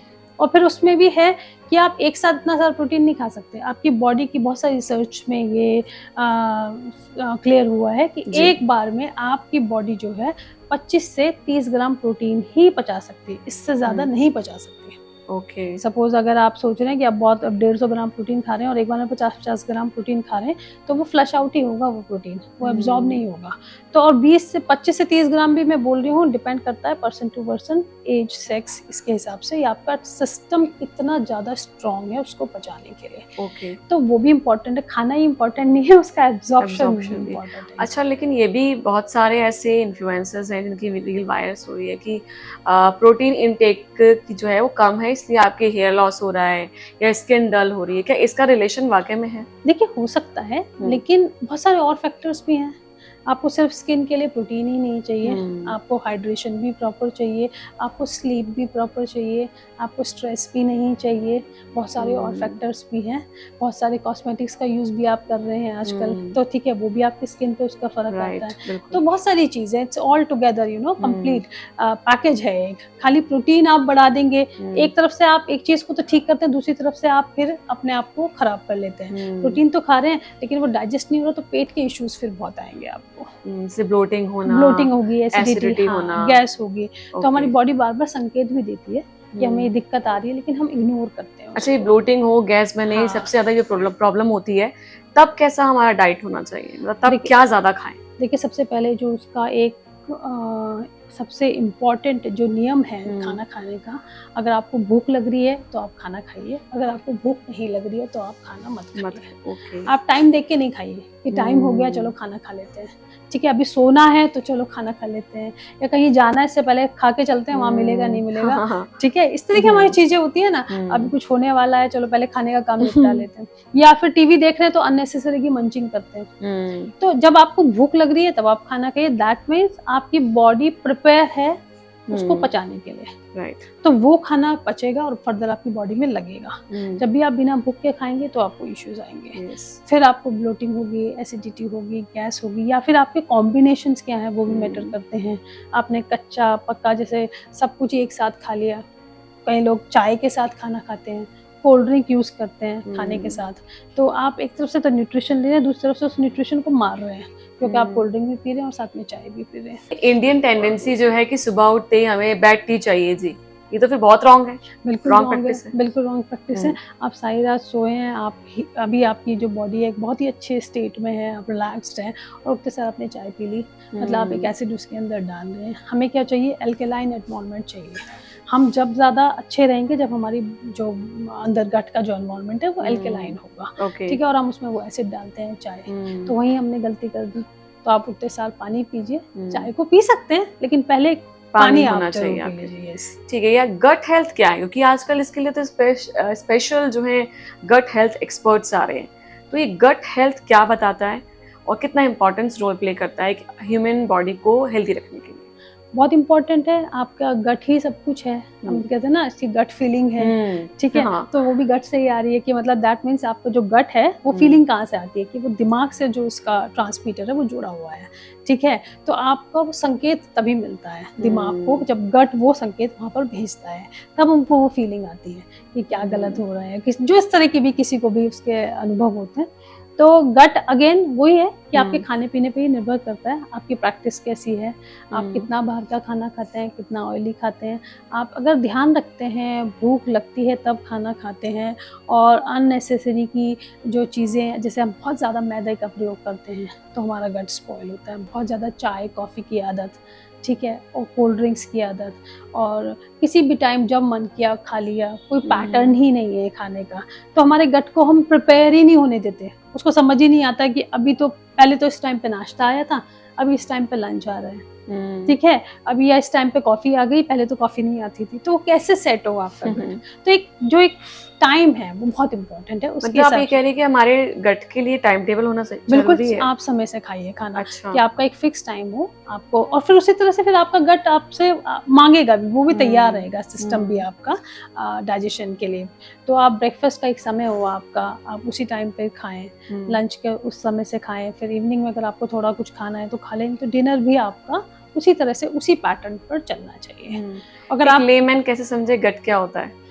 आपको संकेत मिलते हैं ना कि जैसे आपने आज सुबह से कुछ नहीं खाया, आप निकल गए, तो आपको एसिडिटी होने लगेगी, ठीक है, आपको अच्छा नहीं लगेगा, या हो सकता है आपके सिर में दर्द होने लगे, तो आपने अपनी प्रकृति के, अपनी नेचर के अगेंस्ट काम किया, जो आपकी बॉडी है उस तरह से आप नहीं चले। या फिर आप रोज की आपकी प्रैक्टिस थी कि आप पानी पीते थे सुबह उठ के, आज आपने चाय पी ली, तो फिर आपको संकेत उसका अलग मिलेगा। आप देखेंगे आपको एसिडिटी एकदम से आपको खट्टी डकारें आनी शुरू हो जाएगी, आपको ब्लोटिंग भी हो सकती है। या कई बार हम क्या करते हैं, जैसे हम शादी वगैरह में जाते हैं तो हमको लगता है बस ये तो फ्री का खाना है ना, जितना मर्जी खा ले, उसकी रिक्वायरमेंट भी नहीं है। तभी इधर कॉफी का स्टॉल है तो कॉफी पी, इधर ही टिक्की पकौड़े का स्टॉल है, तो आपने चाट भी, दही भी मिक्स किया, गरम भी मिक्स किया, ठंडा भी मिक्स किया, फिर आपने आइसक्रीम भी खा लिया। तो मतलब आप इतनी चीजें अंदर भर देते हैं अपने, सिर्फ इसलिए कि सब अवेलेबल है। तो आप अपने गट को तो मार रहे हैं ना, आप स्पॉइल कर रहे हैं। तो ये जो हमारी प्रैक्टिस है उसको हमें ठीक करना होगा। ठीक है, अब फाइबर इनटेक की बात करते हैं। फाइबर कितना ज़रूरी है हमारी बॉडी के लिए, और हमारे मील में फाइबर सबसे ज़्यादा कहाँ से मिलता है? फाइबर, बहुत अच्छा क्वेश्चन आपने पूछा। फाइबर मुझे लगता है प्रोटीन से भी ज़्यादा इम्पोर्टेंट है। ओके।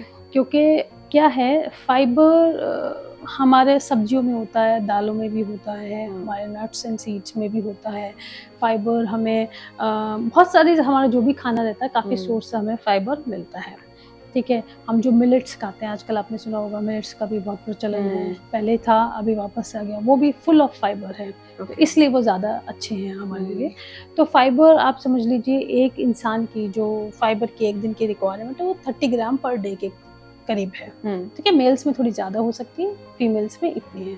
तो जो 30 ग्राम फाइबर है, अब ये फाइबर क्यों ज़रूरी है?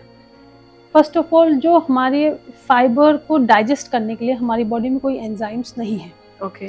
तो जब हम फाइबर रिच डाइट खाते हैं तो वो बहुत देर तक हमारे पेट में ही रहता है, क्योंकि उसको डाइजेस्ट करने के लिए एंजाइम्स नहीं है हमारे पास, ह्यूमन बॉडी में नहीं है। ठीक है। तो जिसकी वजह से हमें एक फीलिंग ऑफ फुलनेस मिलती है और हम बार बार खाना खाने से बचते हैं। इसलिए बोलते हैं कि जैसे मैंने आपको अभी बोला कि जो आपका आटा, उसमें चोकर होना चाहिए। चोकर is what? Is fibre only. तो जब आपकी वो रोटी जाएगी अंदर तो आपको एक सेटिस्फेक्शन रहेगी, आपको बहुत देर तक खाने की इच्छा नहीं होगी। कार्ब के साथ में फाइबर भी, कॉम्प्लेक्स कार्बोहाइड्रेट जिसको हम बोलते हैं। अगर आपने वही मैदा खाया जिसमें फाइबर ही नहीं है, तो आप थोड़ी देर बाद, वो सिंपल कार्बोहाइड्रेट है, आपको एकदम एनर्जी मिलेगी, खत्म हो जाएगा, आप कहेंगे आपको भूख लग रही है फिर से। तो जब हम फाइबर रिच फूड खाते हैं तो वो बहुत देर तक हमारे अंदर रहता है। ठीक है, जिसकी वजह से हमारी जो बार बार खाने की आदत है वो बंद हो जाती है। ठीक है। दूसरा, जब हम हाई फाइबर रिच फूड खाते हैं तो वो क्या होता है कि हम पानी पीते हैं तो वो फूलता है, बल्क सब, ये हमारा डबल हो जाता है, जिसकी वजह से अगेन हम फीलिंग ऑफ फुलनेस रहती है, तो हमारा दोबारा खाने का मन नहीं करता। और इस तरह से हमें ये फाइबर वेट लॉस में या फिर किसी भी बीमारी में, आपको पता है गलत खाने की वजह से ही हमें बीमारियां होती हैं। तो अगर हम ज़्यादा इनटेक नहीं करेंगे इन सब चीज़ों का, खाने का हमें इच्छा ही नहीं होगी, हमने ऐसा खाना खाया जो हमें बहुत देर तक फुलनेस दे रहा है। एंड कई बार जब हम लो फाइबर डाइट लेते हैं तो उसकी वजह से हमें कॉन्स्टिपेशन भी होती है, हमारा पेट भी साफ नहीं होता, तो उसके लिए भी बहुत इंपॉर्टेंट है। तो फाइबर इज़ रियली इम्पॉर्टेंट।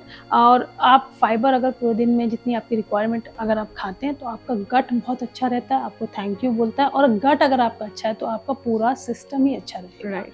अगर हम फाइबर की, मतलब रिच फूड की बात करें तो मेरे ख्याल से फ्रूट सबसे ज़्यादा इसके लिए नहीं, फ्रूट्स में नहीं, आपके जैसे मैंने बोला मिलेट्स में सबसे ज़्यादा फाइबर है। और बहुत सारे हमारे मिलेट्स होते हैं, तो उसमें अब एक मिलेट का मैं नाम लूँगी, जैसे ब्राउन टॉप एक मिलेट है जिसमें आपको 100 ग्राम मिलेट्स में 12 ग्राम फाइबर मिल जाता है। तो इतना ज़्यादा सबसे रिचेस्ट सोर्स ऑफ वो फाइबर है।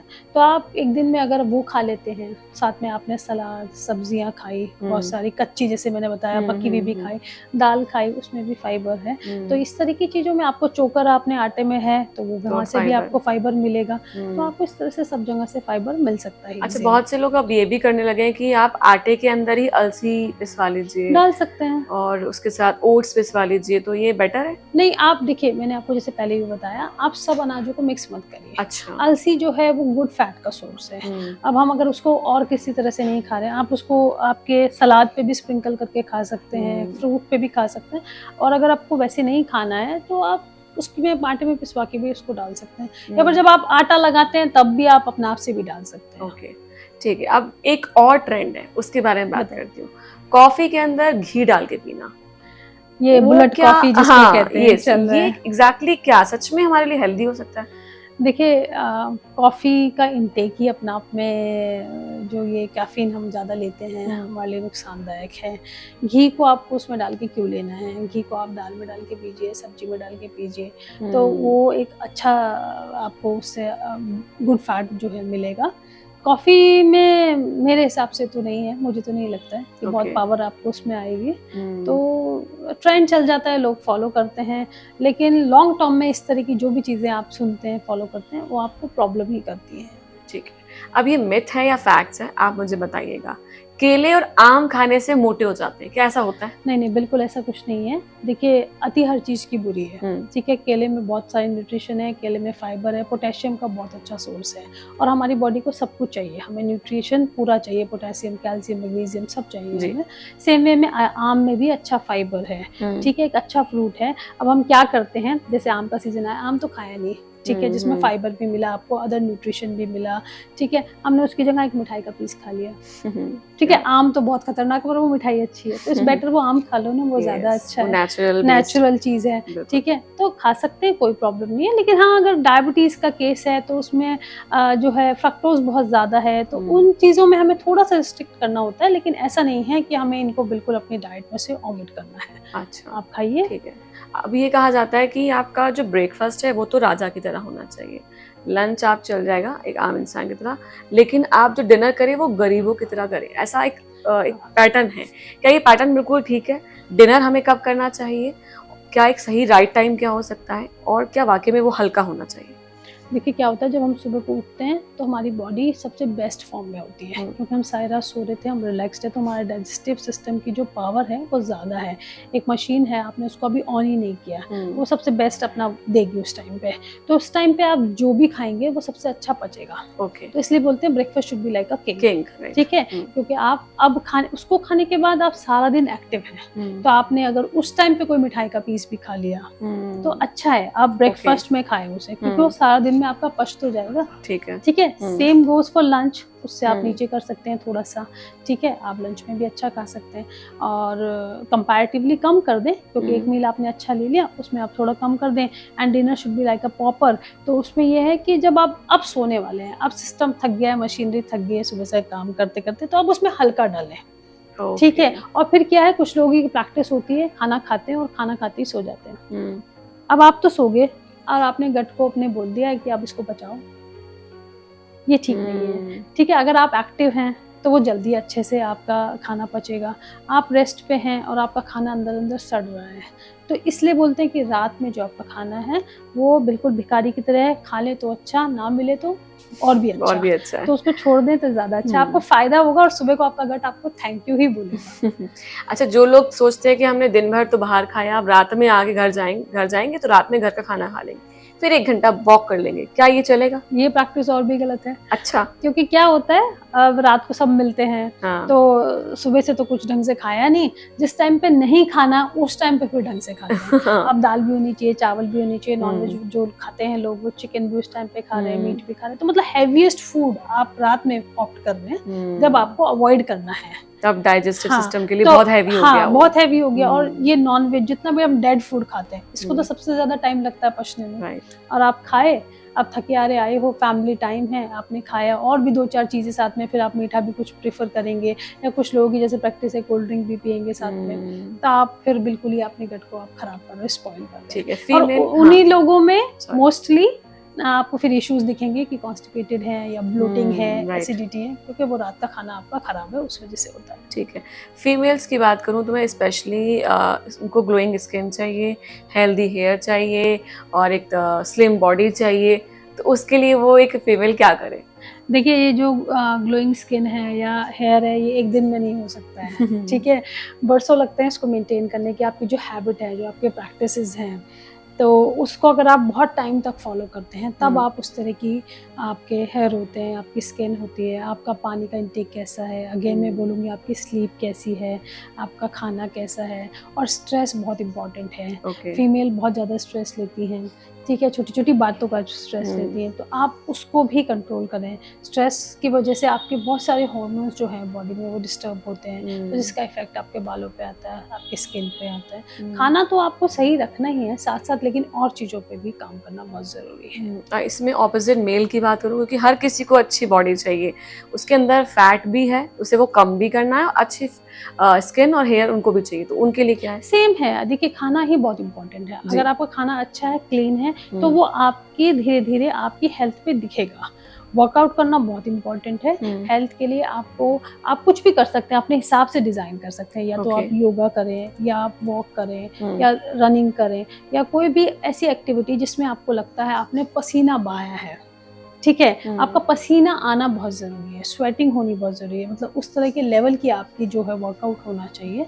फिर आपके सारा सिस्टम आपका अच्छे से काम करता है, और आप देखते हैं कि जिस दिन आप वर्कआउट करते हैं आप खुद अच्छा फील करते हैं, उस दिन आपको स्ट्रेस भी नहीं होता है। तो हमारे स्ट्रेस को रिलीज करने में भी हमारी जो एक्सरसाइज है, ये सब रूटीन हमारे बहुत हेल्प करते हैं। ठीक है, अब मैं उपवास की बात करूँगी, मतलब जो लोग फास्टिंग करते हैं। एक होता है फास्टिंग जो इंडियंस करते हैं, सुबह से नहीं खाया, शाम को पकोड़े वगैरह खा लिए और व्रत खोल लिया।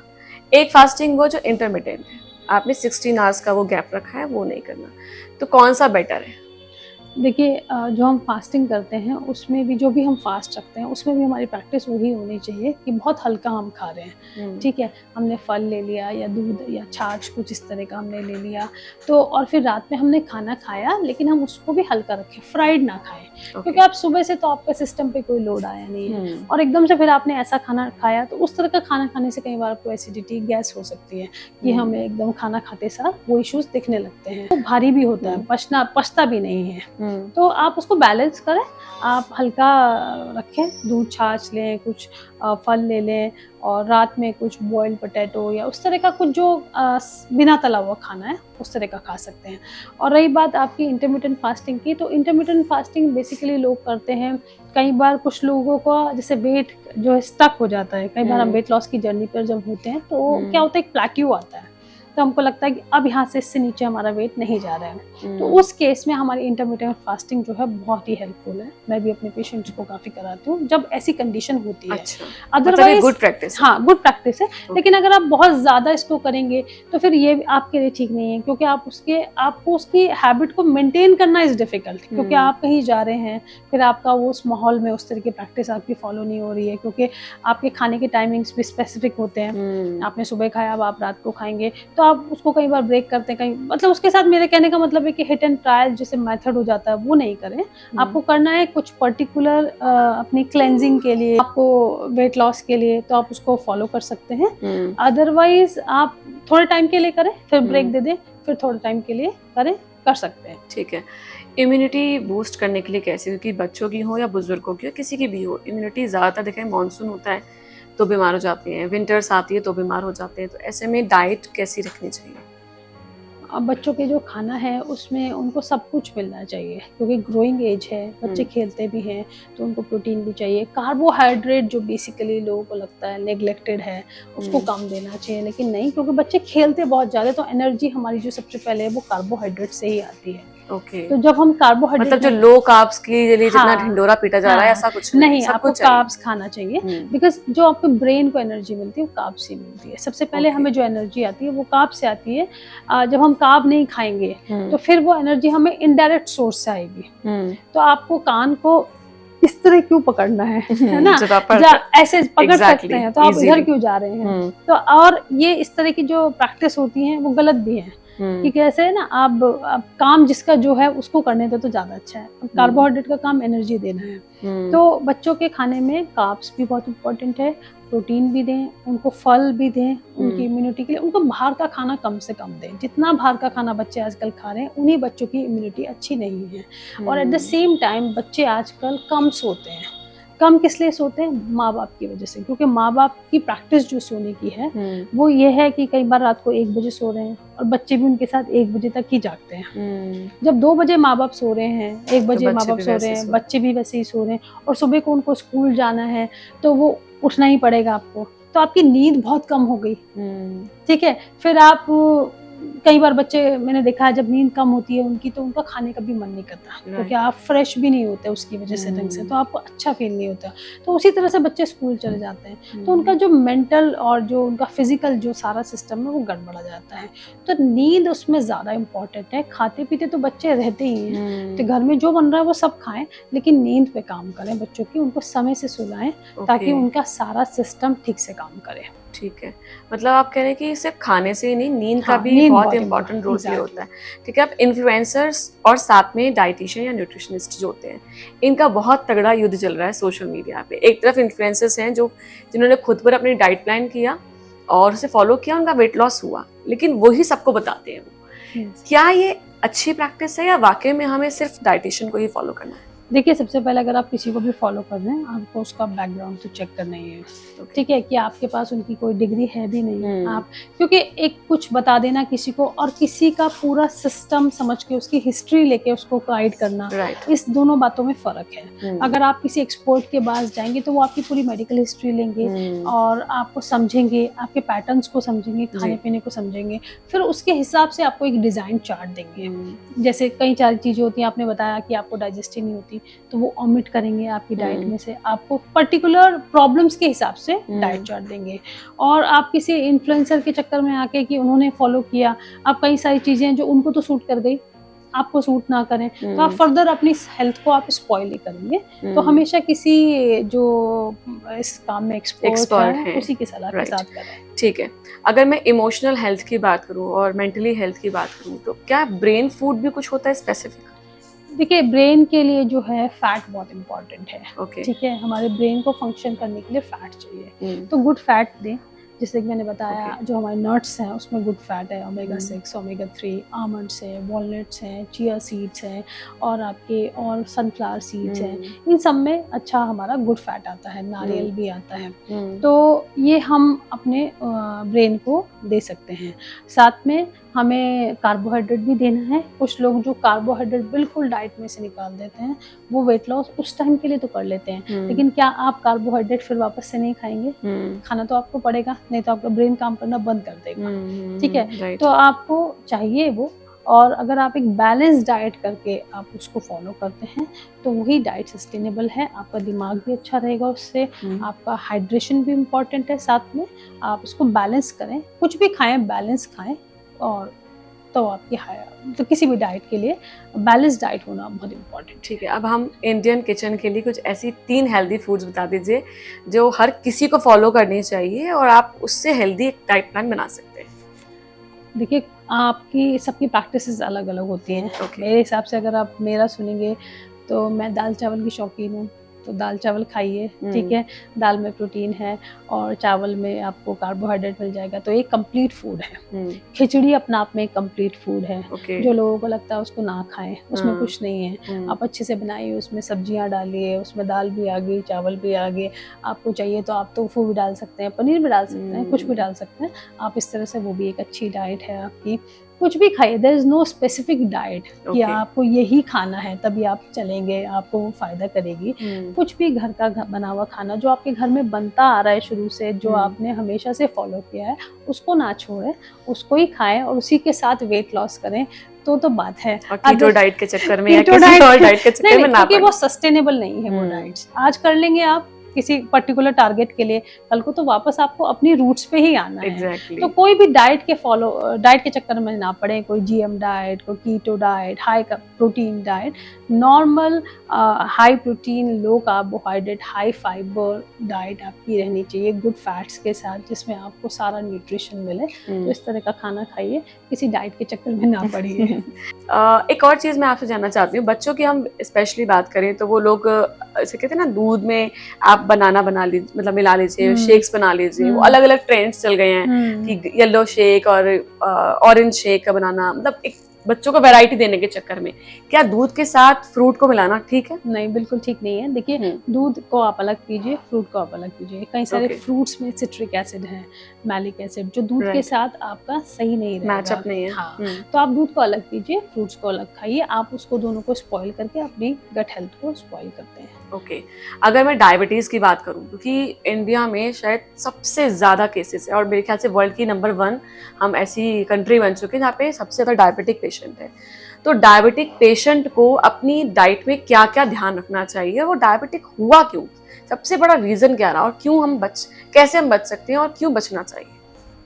देखिए कई सारे इसके रीजन सब होते हैं, जैसे कि अगर आपके पेरेंट्स को है, आपकी जीन्स में है, तो आपको 30% आपकी भी चांस है फेयर कि आपको भी आएगी।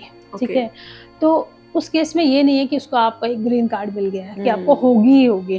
कई बार ऐसा होता है जैसे पेरेंट्स को है तो हम ये सोच कर रहते हैं कि अरे मुझे भी होनी थी, लेकिन अगर आपका लाइफस्टाइल ठीक है, आपका खाना सही है, आपकी लाइफ में आपकी एक्सरसाइज है, उसका रूटीन है, क्योंकि जब हम एक्सरसाइज करते हैं तो हमारा जो शुगर का एब्जॉर्प्शन है बॉडी में वो बेहतर होता है, मेटाबॉलिज्म अच्छा होता है। तो अगर हम इन चीज़ों का ध्यान रखते हैं तो हम उसको बहुत हद तक अवॉइड कर सकते हैं। ठीक है, डाइट हमारी सिंपल होनी चाहिए, जो डाइट हम नॉर्मल खाते हैं वही है, बट हाँ थोड़ा हमें चीनी का उसमें परहेज करना है, कोल्ड ड्रिंक्स या फिर जूसेस जो हैं ये सब हमें उसमें अवॉइड करने हैं। तो डायबिटिक की ऐसी कोई स्पेसिफिक डाइट नहीं है, लेकिन आपको पोर्शन कंट्रोल करके अगर आप खाते हैं तो आपको वही आपकी डाइट आपके लिए बेस्ट होगी। ओके ठीक है, अब मैं बात करती हूँ जो लोग मूवीज देखने जाते हैं सिनेमा हॉल में, पॉपकॉर्न के साथ लेते हैं कोल्ड ड्रिंक। ये कोल्ड ड्रिंक कितनी घातक है सब जानते हैं, लेकिन फिर भी ले रहे हैं। आपके थ्रू मैं जानना चाहती हूँ, लोगों को अवेयर कराना चाहते हैं हम कि भाई मत पीजिए कोल्ड ड्रिंक। हो सकता है बहुत सी कंपनीज जो सुन रही हो, कोल्ड ड्रिंक बनाने वाले जितने भी प्रोड्यूसर्स हैं वो नाराज होता है, लेकिन रियल में आप इसके रीजन बताएं कि क्यों नहीं पीना चाहिए और कितना ज्यादा ये हमारी बॉडी पर हार्मफुल हो सकती है। देखिए जितने भी ये जो इस तरह के ड्रिंक्स हैं प्रिजर्वेटिव्स के साथ आते हैं, तो हम अननेसेसरी ऐसी चीज़ें जो हमारी बॉडी में डाल रहे हैं, हम क्या करते हैं, हम अपने गट माइक्रोबियोम को स्पॉइल करते हैं। जो हेल्दी बैक्टीरिया हैं हमारी बॉडी में हम उनको किल करते हैं। ठीक है, हम जो भी ये ड्रिंक्स पीते हैं, एरिएटेड ड्रिंक्स पीते हैं, तो ये इनमें शुगर भी होती है, इनमें प्रिजर्वेटिव्स भी होते हैं, तो ये बाहर की चीज़ें हैं, नेचुरली हम सबको पता है ये हमारे लिए ठीक नहीं है, लेकिन टेस्ट के चक्कर में इंसान मरा जा रहा है ना। टेस्ट आएगा तो वो चीज़ खानी है, तो आप खा रहे हैं, आपको अपने प्रॉब्लम्स भी समझ में आती हैं लोगों को, लेकिन फिर भी उसको फॉलो कर रहे हैं, तो हमको इसको कम्प्लीटली अवॉइड करनी चाहिए। आप आपने उसके साथ जो पॉपकॉर्न खाया, आपने जो उसमें प्रोटीन था आपने उसको भी स्पॉइल कर दिया, आपने फर्दर जो आपका एब्जॉर्प्शन था, आपने मेटाबॉलिक रेट को भी स्पॉइल कर दिया, आपने सब चीज़ें अपनी खराब कर दी, मतलब ओवरऑल जो आपका गट है वो स्पॉइल होता है। आजकल एक और ट्रेंड है कि प्रोबायोटिक के नाम पर बच्चों को याकूल दिया जा रहा है। मैं नाम ले रही हूँ, कोट कर रही हूँ, लेकिन क्योंकि जरूरी इसलिए है कि बच्चे के साथ साथ बड़े भी पी रहे हैं। हेल्थ के लिए कितना ज्यादा जरूरी है इसको समझना। बहुत अच्छा सवाल किया आपने, क्योंकि क्या है, प्रोबायोटिक डेफिनेटली उस पर लिखा है तो हम उसको समझ के बच्चों को देते हैं, लेकिन वो एक शुगर बॉम्ब है मेरे हिसाब से। अब इसमें इतनी चीनी है, मतलब आप समझ लीजिए 65 ml की वो बॉटल होती है, उसके अंदर 10 पॉइंट समथिंग तो शुगर होती है और 9 पॉइंट समथिंग एडेड शुगर भी होती है। तो आप प्रोबायोटिक की जगह एक शुगर का घोल पी रहे हैं। मैं तो ये तक बोलती हूँ अपने पेशेंट्स को, अगर आपको हाइपोग्लाइसीमिया हो गया, अगर आपकी शुगर लो हो गई है, उस टाइम पे कुछ कैंडी ना देके अगर आप याकुल्ट दे देंगे ना तो आपकी शुगर ठीक हो जाएगी। इतनी ज्यादा चीनी है उसके अंदर। तो इतनी चीनी मतलब आप पूरे दिन में भी नहीं खाते हैं जितनी आप उस 65 ml की बोतल में खा लेते हैं। तो प्रोबायोटिक के नाम पे मेरे हिसाब से बिल्कुल जीरो है। आप प्रोबायोटिक के नाम पे बच्चों को दही दें, छाछ दें, और आप कांजी दें, बहुत सारी चीजें हैं, साउथ इंडियन फूड दें, प्रोबायोटिक उससे आपको बहुत अच्छा मिलेगा। ठीक है, एक और चीज मैं जानूंगी, इसके लिए भी वायरल वीडियोस चल रहे हैं, ट्रेंड्स हैं कि चाय, कुछ लोग ये कह रहे हैं कि चाय पीजिए, कि चाय पीजिए, उसमें मसाले डाल रही जैसे कि अदरक है और काली मिर्च है वगैरह वगैरह, सिनेमन पाउडर है। कुछ लोग कह रहे हैं कि मत पीजिए चाय, तो आपके लिए अनहेल्दी। कौन ठीक है कौन गलत है प्लीज बताएं। और चाय के साथ जो कॉम्बिनेशन चल रहा है बिस्किट और नमकीन वाला, ये एक मिथ है, फैक्ट से क्या है बताएं। देखिए चाय अब हमारी प्रैक्टिस में आ गई है, बहुत टाइम से हमने चाय पीना सीख लिया है, तो चाय पी लीजिए, कोई प्रॉब्लम नहीं है, लेकिन क्वांटिटी आपकी थोड़ी कंट्रोल हो। जैसे आप एक दिन में 2 कप चाय पी सकते हैं, ठीक है। अब उसको आप नाश्ते के साथ कंबाइन ना कर लें, क्योंकि आपने जब आप उसके साथ आपका जो हेल्दी फूड आप खा रहे हैं, आपने उसका जो न्यूट्रिशन है वो चाय पी के मार दिया है आपने, ठीक है। या फिर हम उसके आधा घंटा बाद भी चाय पीते हैं, वो भी ठीक नहीं है। कम से कम आपका 1.5-2 घंटे का तो गैप हो, तब तक आपका जो खाना है वो आपका डाइजेस्ट होने की प्रोसेस में काफ़ी हद तक आगे चला गया है। तो इस तरह से आप चाय पी सकते हैं। उसमें भी आप एक और अच्छा काम कर सकते हैं, बिकॉज चाय जो है कई बार वो उसका जो एनवायरनमेंट है अंदर जाके जो एसिडिक एनवायरनमेंट बनाती है। तो आप जब भी चाय पिएं उससे पहले एक गिलास पानी पी लें, ओके। ताकि आपका जो एल्कलाइन एनवायरनमेंट हो जाए, तो इस तरह की चाय आपको प्रॉब्लम नहीं करेगी। ठीक है, अब मैं महिलाओं के लिए स्पेशल पूछूंगी। आई थिंक ये मेल और फीमेल दोनों के लिए हार्मोनल डिस्टर्बेंस की बात करें, फीमेल्स में ज़्यादा होगा इसका रेशियो, तो हार्मोनल डिस्टर्बेंस के लिए क्या करना चाहिए अगर हार्मोन्स डिस्टर्ब हो गए हैं किसी भी फीमेल के या मेल्स के भी होते हैं, तो उसमें क्या ध्यान रखना चाहिए? सबसे इम्पॉर्टेंट है स्लीप आपकी सही होनी चाहिए, आपका स्ट्रेस नहीं होना चाहिए, और एक्सरसाइज करें। आप प्राणायाम प्रैक्टिस करें, ब्रीदिंग प्रैक्टिस करें, जिसमें आप ऑक्सीजन ले रहे हैं, छोड़ रहे हैं। कई बार क्या करते हैं हम लोग, हम एक्सरसाइज तो करते हैं लेकिन सांसों पे काम ही नहीं करते हैं। हमारी जो इनहेलिंग और एक्सहेलिंग है वो बहुत इंपॉर्टेंट है। कोई भी हम एक्सरसाइज करते हैं, अगर आप उसका इफेक्ट दुगना तिगना करना चाहते हैं तो आपको अपनी इनहेलिंग और एक्सहेलिंग पे काम करना है। तो आप स्ट्रेस आपको कम होगा अगर आप एक्सरसाइज करेंगे, आप नींद अच्छी लेंगे, तो ऑटोमेटिकली आपका जो हार्मोनल इम्बैलेंस है वो ठीक होगा। ओके, आप इंडिया में नहीं फॉरेन कंट्री में भी आपने वर्क किया है, तो सबसे ज़्यादा पेशेंट कैसे आते हैं और हमें कैसे अवेयर होना चाहिए? देखिए, पेशेंट तो सब तरह के आते हैं, ओके, ठीक है। बहुत बेसिक चीज़ें भी लोगों को पता नहीं होती है, तो हमें बहुत हैरानगी होती है, या कई बार पता भी होती है तो भी इतने ज़्यादा मतलब इन्फ्लुएंस्ड होते हैं कि फिर भी उसको फॉलो करते हैं। जैसे कि मैं एक एग्जांपल दूंगी, अब दूध है, बच्चे दूध नहीं पीते तो उसमें चॉकलेट पाउडर देते हैं घोल के, तो आप चीनी भी दे रहे हो, आप चॉकलेट भी दे रहे हो, ठीक है। अननेसेसरी आप बच्चे में मीठा खाने की जो आदत को डेवलप कर रहे हैं, ये हम ही लोग करते हैं, इसमें और कोई किसी का रोल नहीं है। माँ का रोल सबसे ज्यादा है एक्चुअली। अगर बच्चे ने ये नहीं खाया तो उस पर रोटी नहीं खाई तो उस पर चॉकलेट स्प्रेड लगा के दे दिया कि चलो इस बहाने रोटी तो खा लेगा, लेकिन आपने रोटी तो खिलाई, लेकिन आपने एक्स्ट्रा उसे गलत खाना भी तो खिलाया, आपने इतनी ज्यादा चीनी खिला दी जो उसके लिए हानिकारक है। तो सब तरह के लोग आते हैं, अवेयरनेस भी रहती है कुछ में नहीं भी रहती, तो हमें उन्हें गाइड करना होता है, उनको बताना होता है कि आपके लिए सही आहार क्या है। जितनी आप बाहर के देशों में तो क्या है, प्रोसेस्ड फूड का बहुत ज़्यादा चलन है। घर में कोई खाना जल्दी से बनाता ही नहीं है, या फिर बनाते भी हैं तो डब्बों में ही सब्जियां आती हैं, जस्ट आपको हीट करना होता है, वो आपकी सब्जी बन जाती है। या रोटियां भी आपकी अधकच्ची सिकी हुई आती हैं, जस्ट आपको उनको गर्म करना। तो इस तरह का जो खाना है वो बहुत ही नुकसानदायक आपके लिए, आपका कब का बना हुआ है, और उसको खराब होने से बचाने के लिए उसमें बहुत सारे प्रिजर्वेटिव्स डाले गए हैं, तो इसको तो कम्प्लीटली अवॉइड करना चाहिए। नमक को लेकर भी बहुत सारे डाउट हैं कि पिंक सॉल्ट खाइए और आयोडाइज मत खाइए, इसका मिथ आप बताएं कैसे दूर हो? देखिए, जो नमक है जितना सफेद है, यानी कि उसमें बहुत सारी प्रोसेसिंग हो रखी है, ठीक है, तो उसमें न्यूट्रिशन ऑलरेडी कम है। तो जो हमारा नमक रहता है, जो मोटा नमक हमारे पहले आता था, घरों में पिसता था, दैट मीन्स वो हमारा हेल्दी नमक है। फिर एक आता है हमारा हिमालयन सॉल्ट, जो पिंक वाला है, वो बेटर है, उसमें 72% मिनरल्स होते हैं, ठीक है। इससे भी एक और जो सबसे बेटर है वो एक कैल्टिक सॉल्ट है, जिसमें जिसमें कि 90% जो है हमारे, या 92% उसमें मिनरल्स होते हैं, मतलब वो डायरेक्ट आपको समुद्र से आता है।